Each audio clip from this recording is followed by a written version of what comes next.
My name's Tim Repagan, and this is my informative speech entitled Just a Game.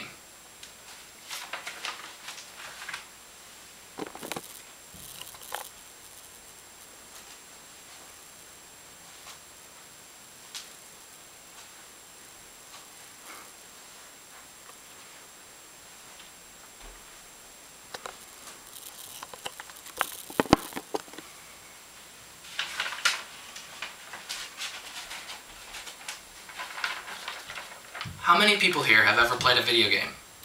Quite a few of you, right? Do you remember that first big gray Game Boy? Well, I do, and I had one.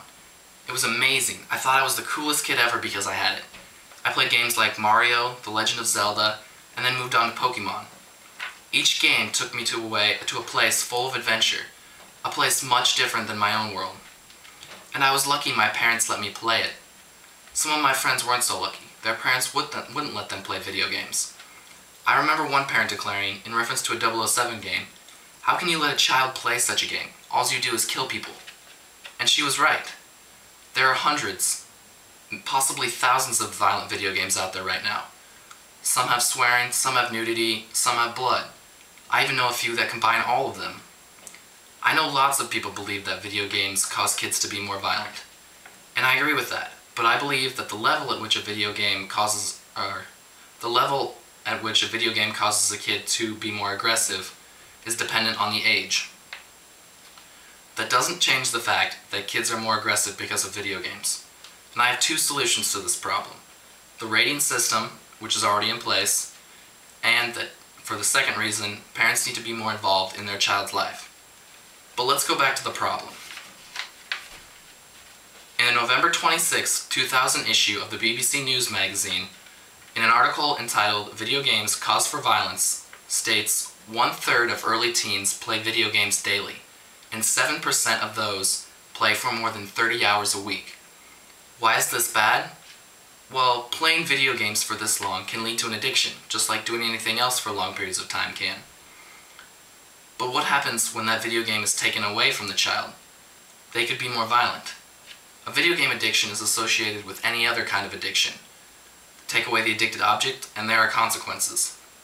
As video games progress, the already violent video games become more violent, and new ones appear. This is bad for early teens because they are so impressionable. Craig A. Anderson, professor at Iowa State University of Science and Technology, says in an article in Self-Help magazine that violent video games may be more harmful than violent television shows and movies because video games are interactive, they are very engrossing, and they require the player to identify with the aggressor. This can cause all sorts of problems for these impressionable teens. Let's take an example. In games like Grand Theft Auto, kids see that it's okay to steal cars and run over people. All they get is maybe a 15-minute jail time and a minor fine. Then there's games like Doom, where kids see that they can take lots of bullets, and even if they do die, they can go back to a save point and restart. Now, I'm not saying kids will go outside and steal a car and run people over, but I'm saying that this will already increase the invincible feeling that a teen has to begin with. This sounds really bad, but I have two solutions to this problem.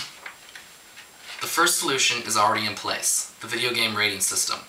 Just like movies, video games are rated on violence, blood, language, and sexuality. The ratings that follow are according to the Entertainment Software Rating Board's website. E is for everyone, ages 3 and up. This is just like a G or PG rating in a movie. T is for teen. This is just like a PG-13 rating movie. There may be a little violence, some blood, and maybe a little language. The next rating is M, meaning mature. You have to be 17 to rent or buy this game, just like an R-rated movie. The final rating on a game is AO, which means adults only. You have to be 18 to buy or rent this game, just like you do for an unrated movie. There is a whole lot more violence in this, more blood, more nudity, more language. This system is here for a reason. It's to protect children from being exposed to things that they can't handle yet. But are the kids the ones we need to blame? My second solution is parents need to be more involved in their child's life. Yes, they need to ask where their child will be.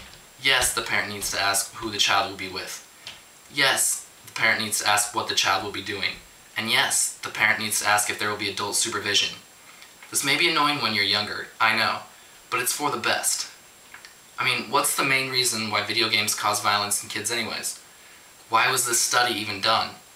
It's because kids 8, 9, 10, 11 years old have been playing M-rated games.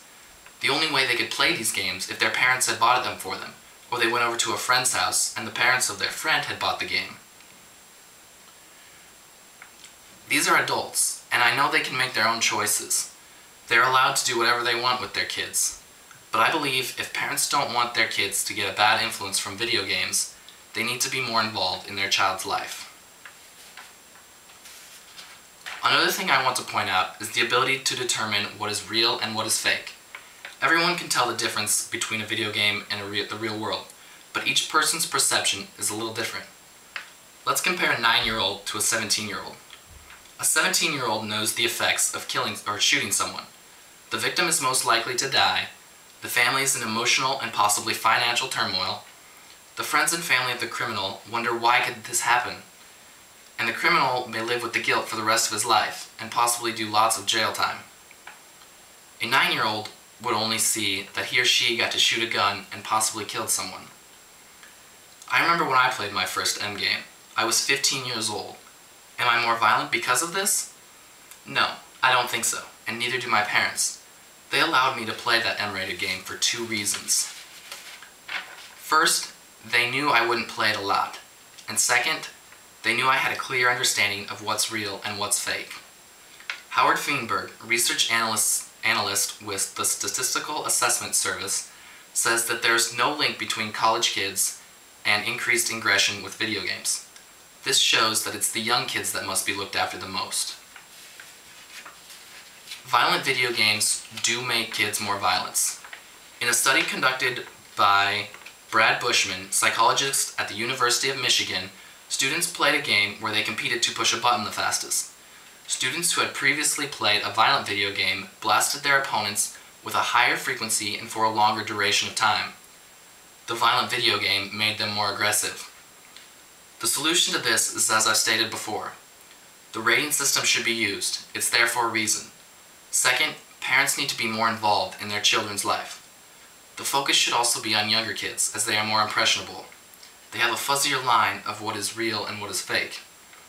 I knew that when I was 15, and so did my parents, but I don't believe I would have believed this when I was 9. Use the rating system. Know what a child is playing. Video games can be wonderful. They take you to a whole nother place. But you need to know that's all it is. Just a game.